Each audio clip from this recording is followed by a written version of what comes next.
Hello, everyone, and welcome to Panel 4.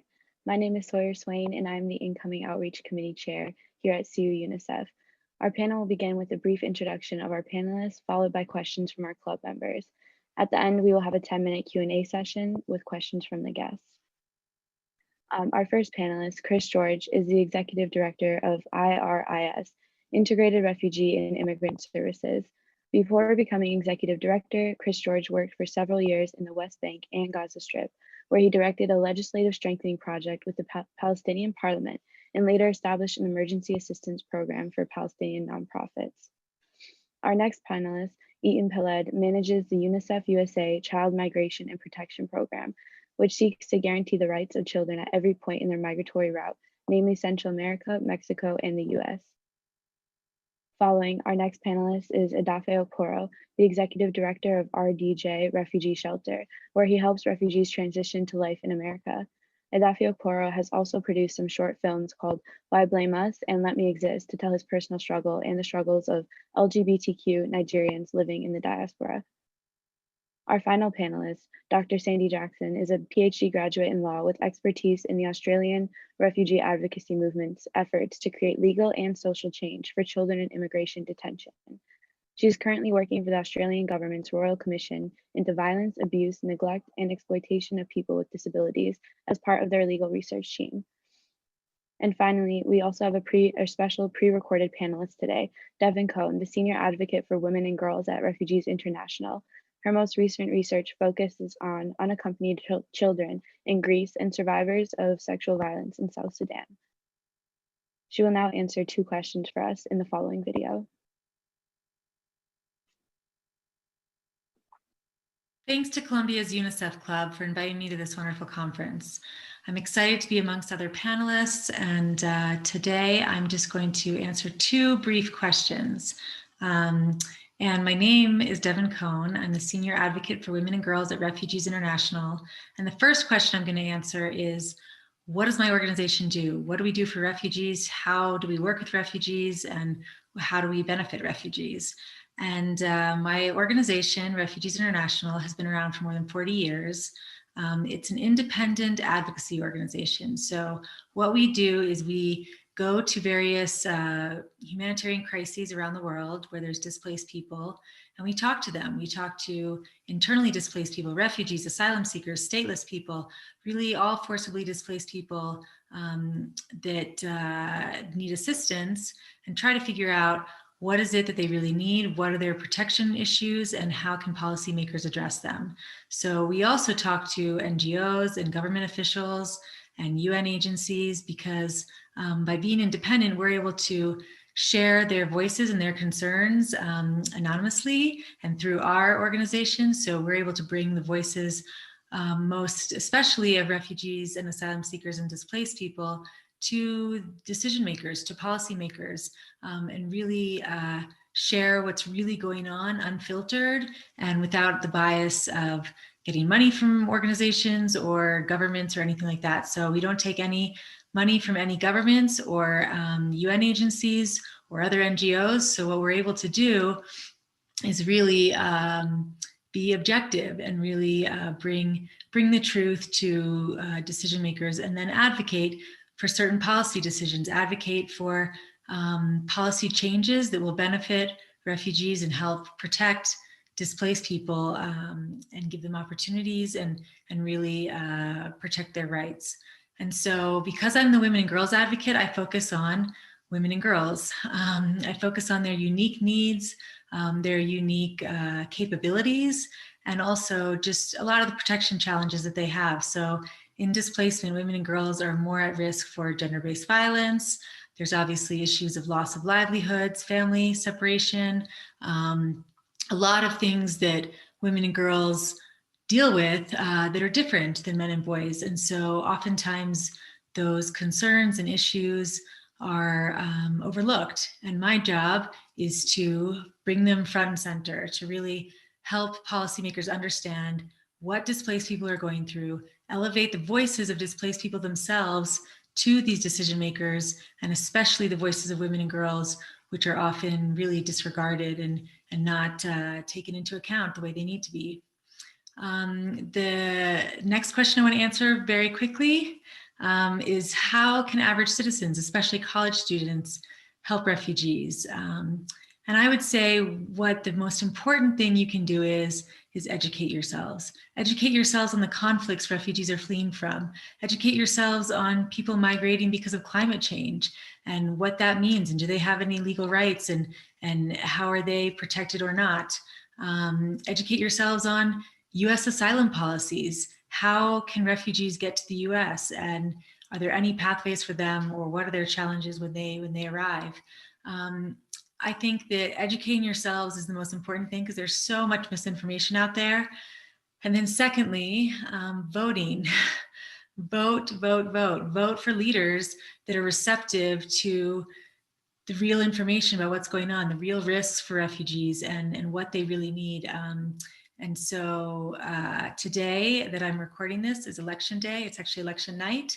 So I'm obviously thinking about voting, but really making sure you're educated and you are voting for people that will respond to the needs of displaced people and really include them in policies.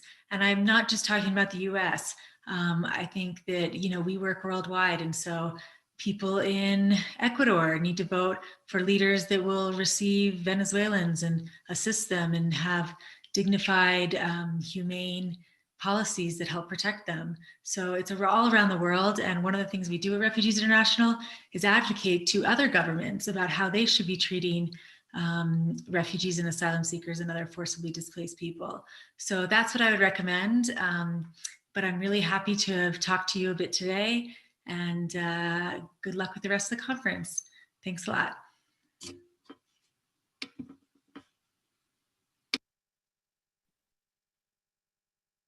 Thank you all for listening in to Devin Cohen's answers. Now let us segue into questions for our live panelists today. So to begin our panel discussion, as Devin Cohen already stated in her video, in a short minute or two, if you could just please explain what is the name of your organization and what is your job, and then also what is the specific focus of your organization. So this is an open question to any of the panelists, so just go ahead and unmute yourself when you would like to speak.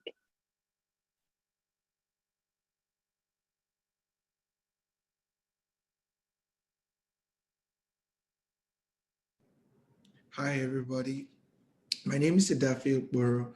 I'm currently the Executive Director of RDG Refugee Shelter in Harlem. We are the only organization in New York City that provide housing for asylum seekers and refugees who find themselves in New York City. Our services is divided into three specific areas. The first part of our work is human services. That means we provide housing, we provide feeding, and we provide clothing, especially for asylum seekers in New York City. The second part of our work is case management. That means we help asylum seekers or children in New York City to find the services they need, both legal and English as a second language, any kind of support they might need.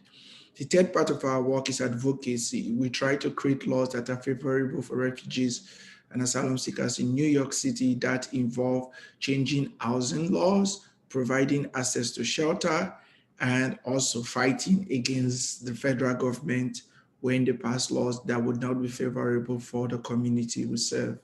Thank you.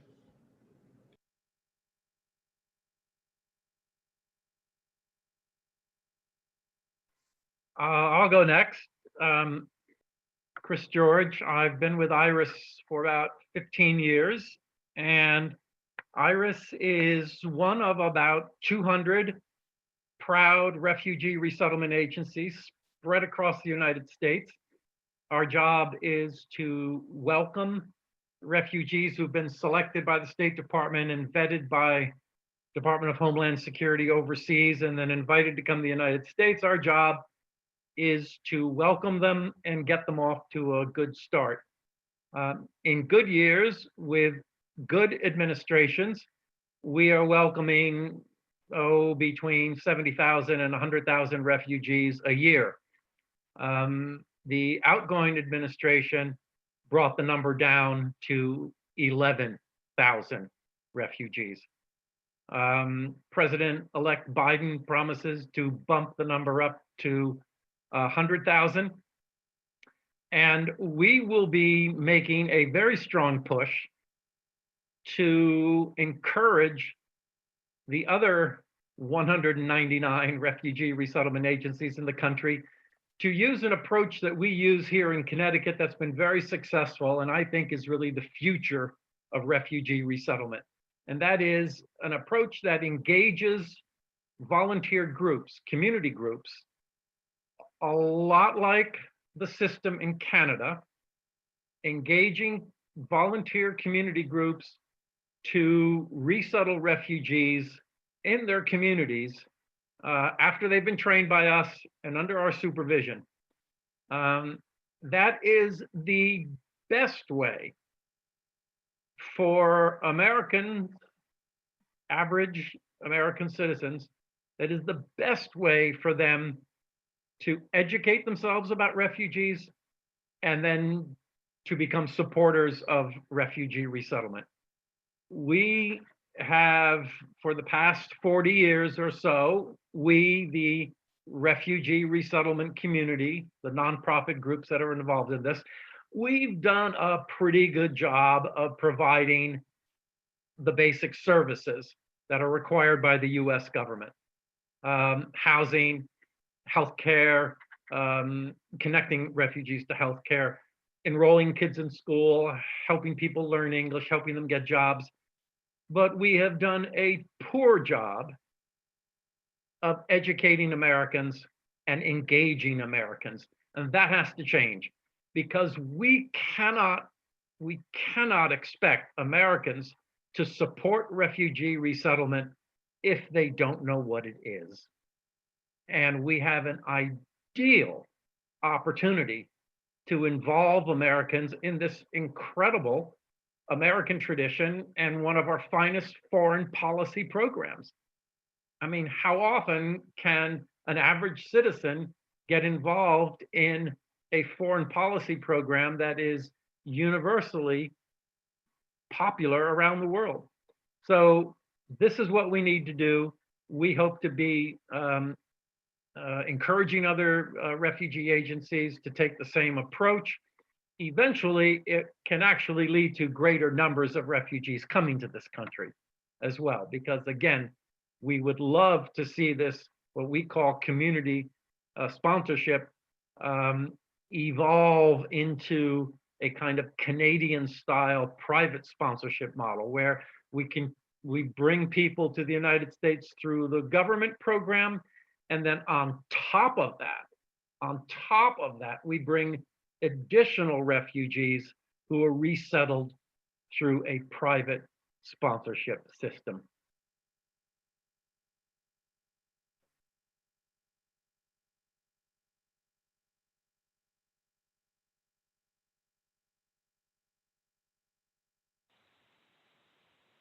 Okay, and I'll go next. Hi everybody, my name is Eitan. It's a pleasure to be here, speaking alongside some really wonderful advocates doing amazing work. So I work at Unicef USA. So Unicef, UN Children's Fund, as I know many have heard throughout the day. We work in over 190 countries and territories around the world, just trying to guarantee the rights of all children, which is our mandate as per the UN. But what I'm going to talk about specifically is the program that I oversee today, and that's the migratory pathway of Central America, Mexico, and the United States. So as many folks know, there are many folks that have had to flee their homes from Central America, take the very, very long and difficult and treacherous route through Mexico, sometimes arriving in the United States, oftentimes being deported. And the way that we approach this issue is through primarily our child protection lens. And so UNICEF has a number of interventions around the world, whether it's water and sanitation, immunizations, that all intersect and, of course, work with refugee and asylum seeking kids. But on this particular issue is we want to create systems that are actually protecting kids rather than inflicting trauma on them. So whether that is working to get at the root cause of why somebody is fleeing gang violence in El Salvador, and then making sure that they have reception centers in transit that are providing them with, say, the mental health support that they need. And then when they arrive at their destination, making sure that they're not detained. Detention of kids is a horrible, horrible practice that we see all over the world. And then in the cases when the kids are returned or deported, to make sure that there is a safe reintegration process for them.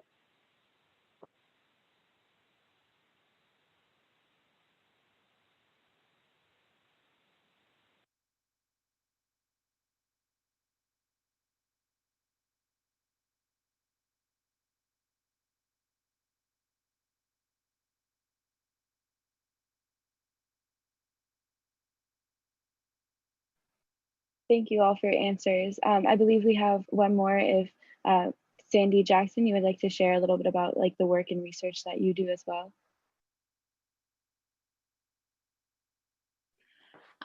So I'm a researcher, and so I don't have I'm not directly attached to a particular organization, but my research has been looking at how the Australian refugee advocacy movement can create legal and social change for children in immigration detention. For a social move, the Australian social movement encompasses many different organizations, small organizations, large organizations, individual activists. And so I think I just wanted to speak today a bit about how it's the importance of having all these different types of activists involved in the social movement, because social movements is a really effective way for the fight for the rights for refugees and asylum seekers. And so I guess to say there's a bit of a distinction between small organizations or large organizations is a bit of a false dichotomy, because all are needed. You know, large organizations provide a lot of advantages for a social movement, such as UNICEF. They can provide expertise, they can provide credibility, they're well resourced. Often they have a lot of connections, they're well connected. So they're great for doing a lot of political lobbying, trying to get that political clout. They've got a great international or national reputation. So the public trusts them and people want to come on board. So they can provide a lot. And in terms of the Australian context, we've had people organizations such as the Red Cross, Amnesty International, Salvation Army, Save the Children, churches, Catholic Church and the Uniting Church, that have really come on board to support the refugee advocacy movement. And so when you have people like organizations like Amnesty International condemning the government's policies or saying to the Australian public that detention is wrong, delivering that message, that's really powerful. And we had the Red Cross telling the Australian public that detention harms the physical, mental, and emotional health of children. That also attracted a lot of public attention. So large organizations are really essential. But having said that, large organizations need to recognize their limitations. They are bound by rules and regulations. They're often limited on what they can do. They're not spontaneous, they're risk averse.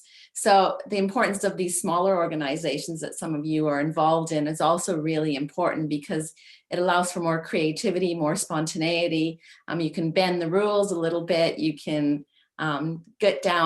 really get your hands dirty, get onto the streets and really try to change public perceptions and public attitudes. And so in the Australian context, that we've had a lot of small organizations, and one really successful one was Chill Out Children Out of Detention. And they were just a handful of really ordinary Australians, mums and dads, who were just appalled at what was happening in the Australian government detaining children in immigration detention. And so they were really spontaneous. They were not afraid to take any risks. They were creative, and they really offered a lot to the refugee advocacy movement. They smuggled in video cameras and phones into centers and took some video coverage of a young child who was basically catatonic. He refused to eat or drink because of all the harm and self-harm, the suicide attempts, the people sewing their lips together, really was traumatized. And so they took this video footage of this young boy, and they got a media outlet in Australia to put it on national television. And so that was a really effective way to really attract public attention, attract the attention of politicians, and really gain a lot of public support. Another time they smuggled out the photo identifications of babies held in immigration detention, and they worked along with another media outlet, and they had it on the front page of one of our national newspapers. So again, that really attracted a lot of public attention, and they had the flexibility to do this. They could break the rules, engage in a bit of civil disobedience. So I guess my overall conclusions is that you need a mix of these large organizations, small organizations that are willing to collaborate and really focus on their strengths. So if you're a larger organization such as UNICEF, you really bring a lot of credibility and a lot of international and national reputation. But if you're a smaller organization, you can really do some of that dirty work and really engage with the public. And so that's what I guess was the most successful within the Australian context for getting the release of children out of immigration detention, was that collaboration between the small organizations, the large organizations, and individual activists that put a lot of pressure on the politicians. And so in doing so, they created a lot of public awareness and gained public support and political support, and were able to get the release of children from immigration detention. Thank you.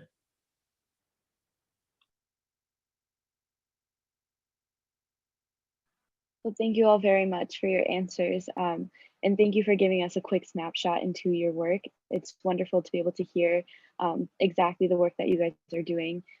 Yeah, so thank you.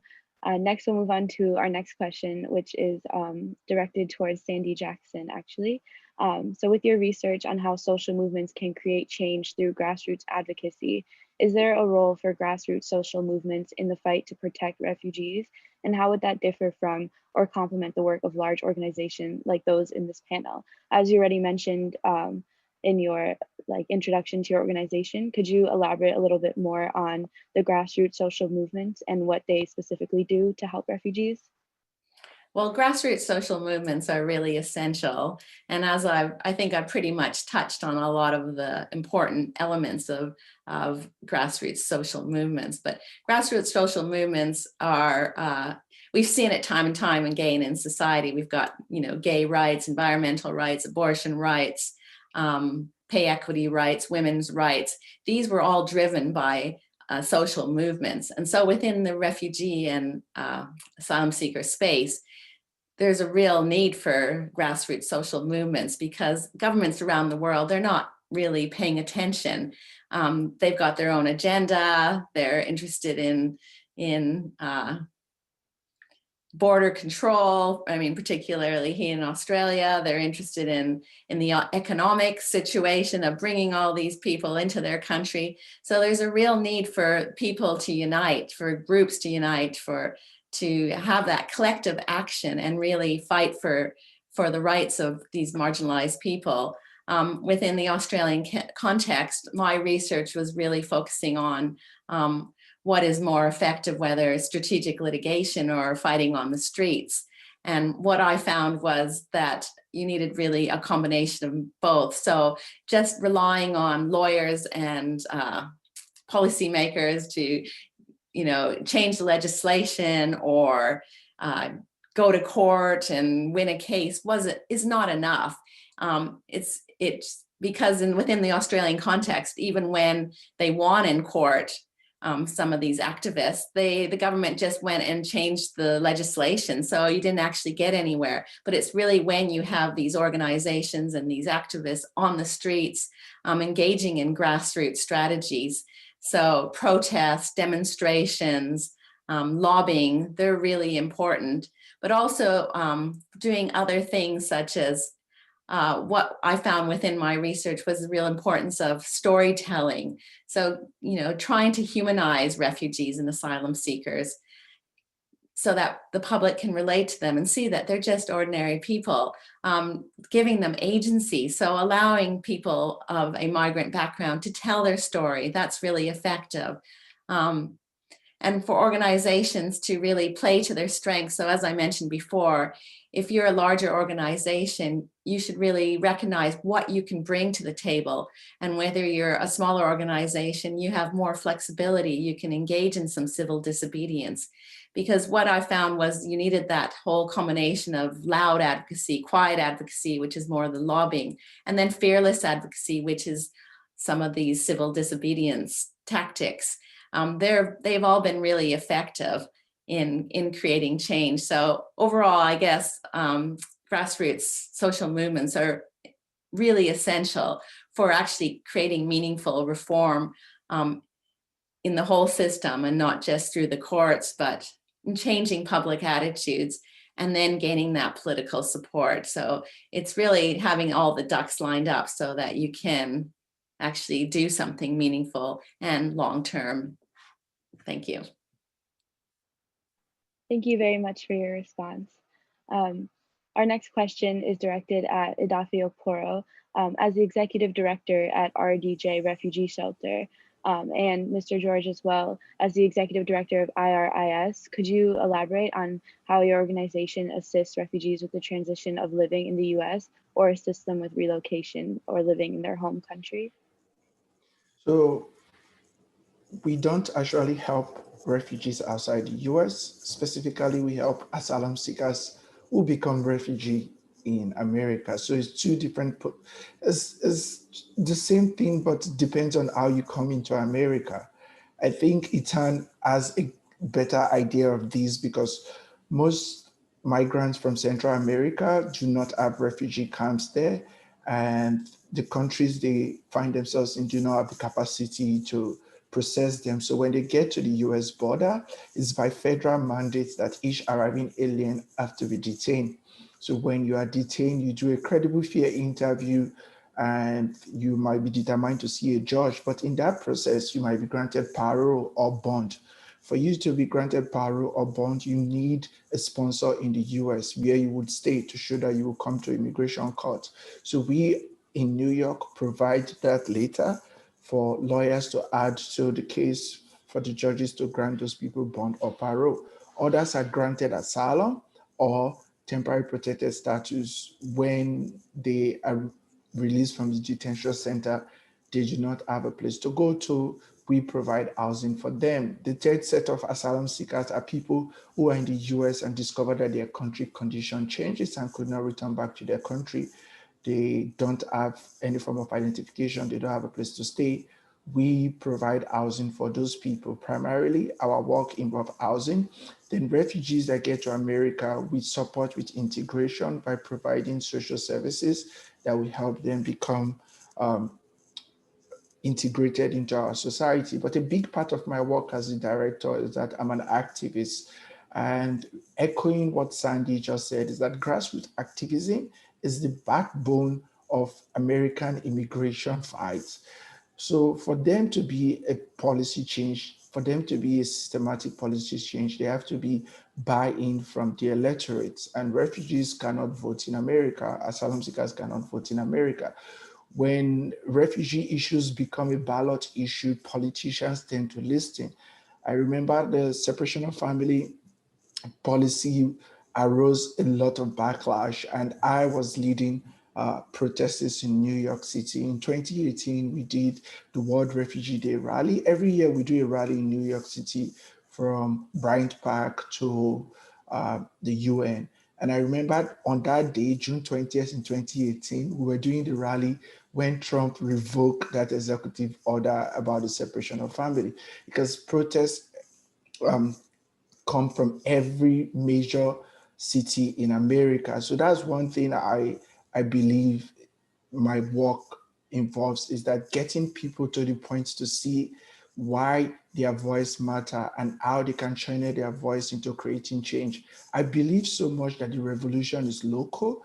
And for the revolution to be local, it means that we have to start small in providing protection for people. And New York City is a safe hub for refugees and asylum seekers who come to America, and beginning to extend that narrative to other cities would require what Mr. George said earlier, buy-in from the community. And I think that one way in which community can buy in, I've been to Canada before, is not just only the resettlement program, is that interaction between a newcomer and a citizen of a country, to see that this person is not of any harm or danger to me. So we organized the Syrian Breakfast Club here in New York City, whereby Syrian families that are from places whereby Americans tend to believe that they are terrorists, gets to prepare meals for other Americans to share in those meals. And that have created like this warm atmosphere and vibe for refugees of different kind in New York City. I think that that needs to be extended to major parts of this country to bring about a buy-in and integration. So being a director of a small nonprofit like this involves you getting to not just be a caretaker for the people who live in your space, but someone that gets to educate the populace on why they should care for those people you also care about. Thank you Yeah, very much. if I can add to that, thank you, Yeah. Mr. Okporo, for mentioning the power of personal contact. I mean, nothing is more profound and life-changing than to have, you know, that personal experience of helping a refugee, helping them get their first job, walking children to school, explaining to a new family in the community what a parent-teacher conference is all about, and showing them how to shovel snow and rake leaves, and that squirrels are not rats. You don't have to worry about them the same way. So these are all things that you know that U.S. citizens can participate in and have an opportunity to do. And once they have that experience, as I said before, they are lifelong supporters. And that means that every refugee agency has got to use this model of engaging the community, training these groups, placing refugee families with them, and letting them do the work. A lot of refugee agencies are nervous about that. They're obsessed with the government requirements that are placed on the program. They're scared to death to allow a volunteer to do something. Nonsense. These volunteers are incredible people. They're accomplished people. They come from all walks of life, and with a little bit of training and some oversight, they can do a great job. Grassroots mobilization, that's what it's all about.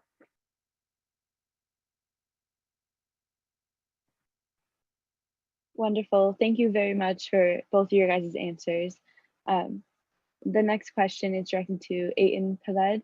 So as manager of the UNICEF USA Child Migration and Protection Program, and with your extensive knowledge on asylum seeking children, could you elaborate on what keeps refugees and migrant children learning and healthy and with their families? And additionally, what is the perception of international aid workers, such as those of UNICEF, among child migrants? Do they typically trust UNICEF workers? Okay, a couple great questions embedded within there. I'll try and take them one at a time. So I'll start with the keeping kids sort of healthy and in school. The third was the perception of aid workers, and remind me the second one again. Yeah, no worries. Sorry, that was kind of a loaded question. The second one was how to keep children migrants with their families as well. Got it. Okay. So first, keeping kids healthy and in school. So our vantage point is that a child is a child regardless of their immigration status. So whether it's an El Salvadorian child, a Honduran child, a Mexican child, and regardless of which country they find themselves in, we want to make sure that they are all getting access to the same level of healthcare, the same level of education. Oftentimes that we actually have to invest a little bit more in these interventions for them because they've experienced such traumatic things either in their home countries when they've been, recruited by gangs, or there's a lot of sexual violence against the women and girls that they have to recover from. Maybe they've already lost a family member. And so in order to do that, there's a number of interventions that we work in, and I'll focus on Mexico a little bit because Mexico is this interesting case where they're a country of origin, so there's people fleeing from Mexico. They're a country of that's a transit country, so there's people fleeing through Mexico to try to get to the United States, and they're a destination country, so they're a country that people find themselves in seeking asylum in. And then just to clarify the terms, an asylum seeker is somebody who physically shows up at a border, presents themselves, says they need international protection, go through a very arduous legal process, and then if they win the legal process, then they win refugee status. So just to clarify that. So when, say, a Honduran child arrives in Mexico and they're seeking asylum there, the first thing that we try to do is make sure that they are not detained, because when a child is detained, when they're incarcerated, they're inherently going to lack access to the education, the healthcare that they need. So if we can place them, rather than in a what's referred to as a closed door shelter where their liberty is deprived, maybe in an open door shelter where they have psychologists and other sort of caseworkers in the facility to make sure that they're getting the support that they need, but then they maybe go to school. So they leave the facility to go to school and then come back every day. So then they're going to school with Mexican kids. And so part of that struggle is making sure that curriculums are in line with one another and that they're getting the help in the language that they need. But that's sometimes not as much of a challenge if you're a Spanish-speaking kid from Honduras and you're in Mexico. So that's kind of one way that we're trying to make sure that they have that access to education and kind of healthcare. So the second question, as far as keeping families together. So I know, I believe Adafe mentioned the issue of case management, which is something that can sound a little bit obscure. What does it mean to manage someone's case when they arrive? So what that quite literally means, at least in the way that we approach it in Mexico, for example, is that there are child protection specialists that for especially vulnerable cases of kids and families, those cases are flagged for them, and that we just make sure that they are placed in the trajectory and in the hands of the federal agencies that they need to be. And if all goes well, then that's great, but sometimes they might be placed in the hands of immigration control rather than the child welfare specialist, and we want to make sure that they're placed with the child specialist instead so that they get the care that they need. And then I think one thing that has been in the news a lot lately is this issue of family separation. And then the fact that the kids are not able to be reunited with their families. And what that is at its core is there was a lack of case management for each of these kids, a lack of proper documentation of keeping them with their families when they're supposed to be with their families, of making sure that they're with the agencies that they need to be, and then keeping track of where they're going and centering their best interests all along. When you don't have that, then you have this reality. So that's the second point. And then the third point about perception of aid workers. I mean, I think I would recommend you ask an asylum-seeking child or refugee child what they think. I wouldn't want to speak on their behalf. But one issue that we are constantly having to deal with is you have to build trust with this incredibly vulnerable population that has a lot of reason to not necessarily trust agencies when they come and they approach them, right? Because they've been wronged, maybe in their home country by their own governments or by local gangs, for example. A lot of times their first interaction with US agencies or Mexican agencies or just agencies around the world is this issue of detention. So if you're turning yourself in, you're seeking international protection, expressing your vulnerability, and the first thing that an institution does is incarcerate you, you're going to be even less inclined to be trusting these organizations. And so one way that we get at that is that every country where UNICEF has a presence, that's about 190 countries and territories around the world, about 70 to 80% of our staff are locals from that country. So they're there, they've lived there, they've grown up there, and that is one thing that really helps us build that trust. Thank you very much for your answers to the extensive questions. We'll continue on to the next question, which is also directed at Chris George. So as Executive Director of IRIS, how would you say the pandemic has affected your work? What are some of the positives, including possible accelerated innovation, and also some of the negatives? And then also, after you finish answering, if anyone else would like to address how COVID has affected their workplace, please feel free to chime in.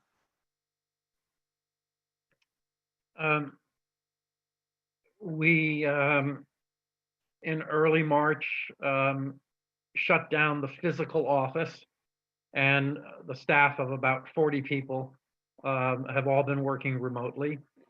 Not much goes on at the office except for a food pantry, which distributes 2 large grocery bags of food to families.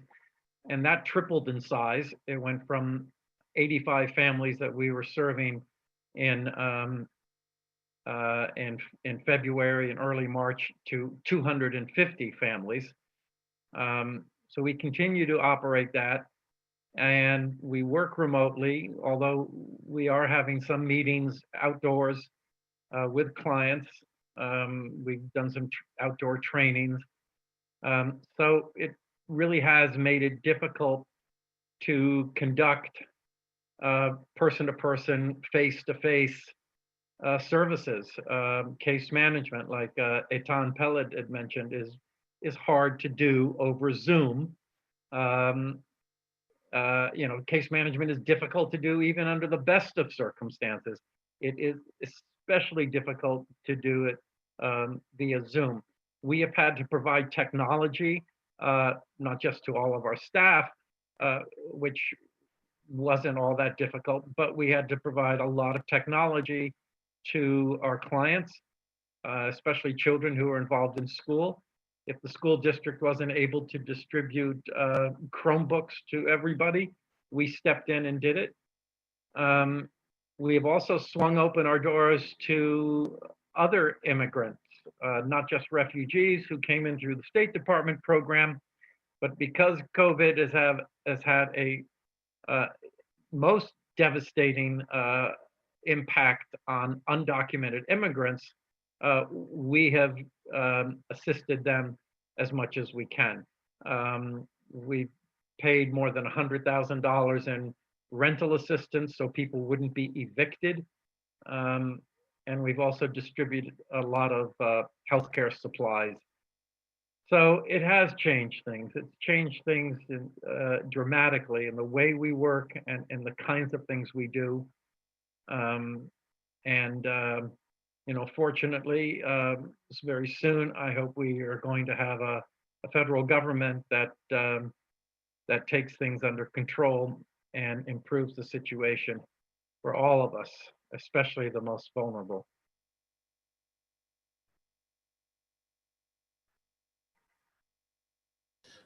Can I just add that I myself am a refugee. I came to America as a refugee.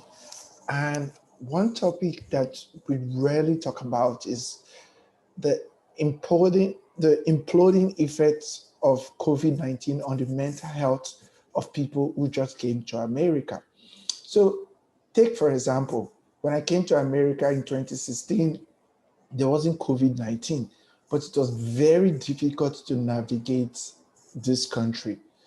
Even organizations providing services, doing case management, sometimes finding it difficult to provide the services people need. Unemployment rate is very high. That means those jobs that people start as their first-time jobs are not available.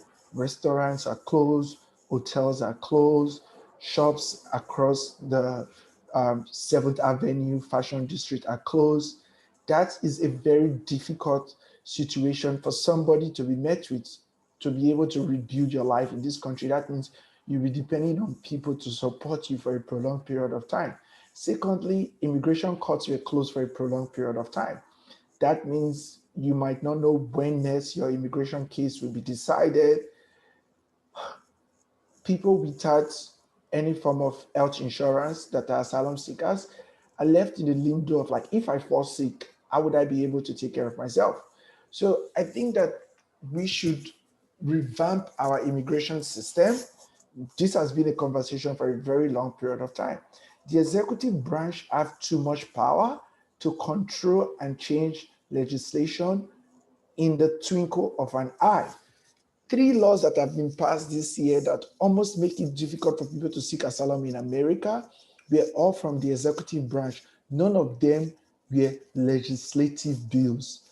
We remain in Mexico policy. So I think it's high time we progressives, or people that consider themselves progressive, to start having this conversation of like, how do we reform our immigration so that the executive branch is not the end all be all, because Americans' voice are not represented if one person can just sign a bill that will affect millions of people. Secondly, a lot of people want to volunteer for like refugee organizations or people that provide services for refugees. But when it's time to listen to refugees that are going through these problems, you rarely see people giving them the opportunity to have that conversation. So here comes the big deal, is that you want to help somebody that you have never heard about their story or how they came to be. How can you provide that service for that person? I think that refugee resettlement agencies need to start addressing this issue of like, how do we provide services for people who are providing services for to meet their needs? Mental health of refugees need to be attended to. As much as Americans want to fight for refugees, I think whenever they are making any case in the US House of Representatives or any legislation change, refugees should be given the opportunity to speak about the issues that affect them. For example, the safe third country legislation. If I was coming to America today to seek asylum, I wouldn't have been in America. Travel to Brazil, travel to Central America, and get to Mexico from Africa I was traveling from. I can't enter into America. So imagine how difficult it would be for me to stay on the line in Mexico for months. There's a report, Reuters reported 114 cases of rape, kidnapping, assault of asylum seekers in the US-Mexico border. So I believe addressing the issues that refugees face and taking action is highlighting more stories that refugees are facing, so that people can understand that it's not about coming to America, but what is leading us to leave our countries in the first place. Thank you very much for both of your answers. And thank you, Idafe, for touching on the mental health aspect as well. I will let you know that we did have a panel earlier also on the mental health topic, and just bringing up the conversation of mental health and refugees. So thank you again for mentioning that and keeping that an important part of the conversation. Now we do have to move on to the next few questions as we are close to running out of time here. So yeah, our next question is just a general question that anyone can feel free to answer. And this is the final question for this section. And as people who are interested in advocating for human rights, we want to know, how can average citizens, including college and high school students, help refugees, especially in this time of COVID? And how can we motivate others to volunteer and take action?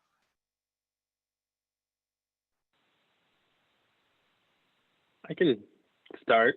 So there's a lot of things that folks that are, that aren't necessarily dedicating their lives to this can do. And I would say that there are two. So the first and the most straightforward is, if you have funds to give them to, whether it's to UNICEF or any of the organizations that you're hearing from today, doing really, really amazing work. Resources are strapped tight, so everything helps.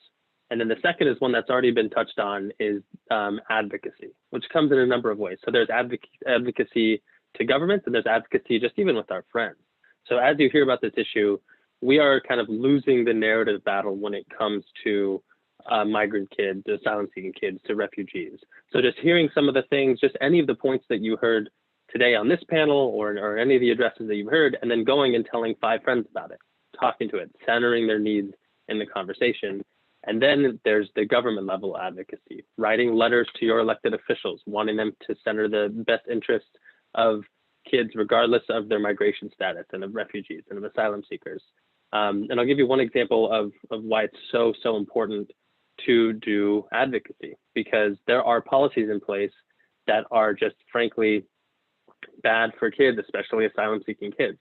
So one that was mentioned is, and it kind of intersects with the reality of the way that COVID has impacted things, is that the United States has effectively stopped letting children, families, and adults seek asylum in the United States. So whereas previously, when they would arrive in the US and seek international protection, they would have this process that they would go through, we are not letting the vast majority of them go through that process. In fact, Over 8,800 unaccompanied kids have just been expelled from our borders without having gone through that process, sent back either into Mexico or to Central America. And then once they're back, the capacity of the child protection authorities in Central American countries are really low. So we're having to scramble to get them, bussed home to make sure that they're quarantined, to test them for COVID, et cetera. If we had never expelled them from the United States in the first place, then the rest would be a non-issue. So if we're doing advocacy to make sure that the government, for example, is centering healthcare provisions and health protocols because of COVID, but also protecting kids and not letting these vulnerable children fall through the cracks, is kind of one example of advocacy that we can be doing to our elected officials at all levels. I agree with Eaton that advocacy is really an important solution in this problem. For college students, I think educating yourselves, getting involved, forming organizations, writing to your politicians, expressing your views, signing petitions, if you have the funds, giving some funds and participating in any way that you can. Even just conversations with your own friends is actually just starts that kind of that chain of thinking and starts you thinking about the issues more broadly and more deeply. But voting for the politicians that espouse the views that you want to see. So it's just really taking those initiatives and getting involved and attaching yourselves or forming your own organization and going out there and just doing something, I think, is the initial step for college students. Yeah, I would say my advice is Google Refugee Resettlement Agency, find the one nearest to you, call them up and say, I want to volunteer. I want to tutor a kid. I want to help somebody find a job. I want to help someone learn English. I want to drive people to medical appointments, just anything to get to know a refugee, to welcome a stranger to this country. As I said, this is our finest, most noble American tradition, and more Americans really need to be involved in it. 3 things. Colombia is 3 blocks from my office. I've not seen any of you called my office that you want to volunteer. I don't like speaking in panels because everybody in the panel have the same view. We say it over and over again, and action is not taken. Number 2, academic community is the worst community to create change, because everything you do in an academic community has to be certified by a PhD holder for it to become commonsensical. That is why most people that create change go out of the educational system to create that kind of change they need. You might be attending this workshop because it gives you an extra credit, or because you just want to show your classmate that you care about refugees. But do you really care about refugees? And what have you done to show that proactiveness that you care about refugees? Number 3, big organizations are bureaucratic, and bureaucracy doesn't move a damn needle. Most of the big refugee resettlement agencies, they're doing a lot of work. I acknowledge that. But if you go deep down and see the amount of money that is spent in bureaucracy, it will change millions of lives of people who are in refugee camps. So I want to ask you a question. If you really care about refugees, how many of you know a local or grassroots organization in New York City that is fighting for refugees, that is not among the top 4 Office of Refugee Resettlement? So remove IAS, remove Catholic Charity, remove CAMBA, and the organizations that are doing refugee resettlement. How many of you know an organization that is fighting to change access to immigration for Muslims that are banned? How many of you know organizations that are fighting for disabled people that are refugees? How many of you know organizations that are not among the top 5 organizations that you would like to work in when you graduate from Columbia University? I'm a master's student in NYU. I got admission into Columbia to do an MPH, but I didn't go there because of one reason. I don't like the over glorification of an institution. And most of you might think that I am crazy to say this, but traditionally, the purpose of education is to transform the lives of people and not to further bureaucracy. So if you really want to create change, the only impact you can gain from what four of us have said over here is when the Zoom call goes down, you pick your phone and continue the research to create sustainable change. If you don't do that, it's just a waste of my time to be here. Thank you all for your responses, and thank you, Adafe, for reminding us to take our participation outside of just attending Zoom calls and doing the minimal surface level things that a lot of college students we do tend to do. So like Chris George said, like I do hope that your inbox is flooded after this, and I do hope that the audience hears your call to participate and that we can do a lot more and just better our participation. So thank you for reminding us of that. And thank you all for this wonderful panel. These conversations were excellent, and we appreciate having you guys attend and let us hear about your work.